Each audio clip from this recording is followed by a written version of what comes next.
Ilhom, siz hali o'shalarni oldiga borib yuribsizmi? Nimadir qilishim kerak-ku. Yotavermayman, uy olishim kerak. Bolalarim katta bo'lyapti. Harakat qilib pul topishim kerak-ku, opa.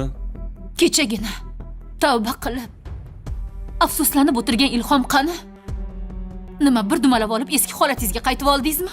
Juda tez o'zgarar ekansiz, a? Akalaringiz oldiga jo'nang bo'lmasa. Keling, faqat haydamang. Meni uyim sizga ijara emas. Mehmonni ham izzati 3 kun bo'ladi. Yetar, boshqa chidolmayman. Hurmatini bilmaydigan insonga, gapidan qaytadigan insonga meni ham hurmatim yo'q. Bolalarga o'zimiz qarab turamiz.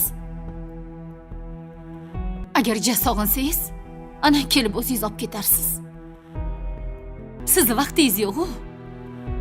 Uni ham inobatga olamiz. Bolalarni ham olib keta qolaman, aka.